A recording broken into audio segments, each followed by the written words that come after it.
భారత దౌత్యం ఫలిస్తుంది. కాష్ పటేల్ ఖలిస్తానీల వేట మొదలుపెట్టారు. ఎన్ఐఏ మోస్ట్ వాంటెడ్ జాబితాలో ఉన్న కరడుగట్టిన ఖలిస్తానీ ఉగ్రవాదులు ఒక్కొక్కరుగా అరెస్ట్ అవుతున్నారు. ఇటీవలే హర్ప్రీత్ సింగ్ అలియాస్ హ్యాపీ పసియాను అరెస్టు చేసిన ఎఫ్బీఐ తాజాగా పంజాబ్కు చెందిన గ్యాంగ్స్టర్ పవితర్ సింగ్ బటాలతో పాటు మరో 7 ఖలిస్తానీ ఉగ్రవాదులను అదుపులోకి తీసుకుంది. వీరిపై కిడ్నాప్, హింస, అక్రమ నిర్బంధం, నేరపూరిత కుట్ర, సాక్షులను ప్రలోభపెట్టడం, తుపాకీతో దాడి, బెదిరింపులతో సహా పలు తీవ్రమైన నేర ఆరోపణలు ఉన్నాయి. గతంలో వీరిపై అక్రమంగా మెషిన్ గన్, అసాల్ట్ వెపన్ వంటివి కలిగి ఉన్నారన్న కేసులు ఉన్నాయి. అలాగే అధిక సామర్థ్యం గల మ్యాగజైన్ల అమ్మకం, షార్ట్ బారెల్ట్ రైఫిల్ తయారీ చేశారన్న కేసులు ఉన్నాయి.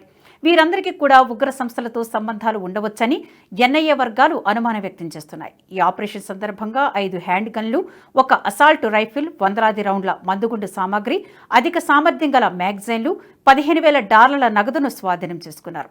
పవితర్ సింగ్ బటాలకు జతిందర్ జ్యోతి, బీకేఏ ఉగ్రవాది లక్బీర్ లాండాతో సంబంధాలున్నాయి.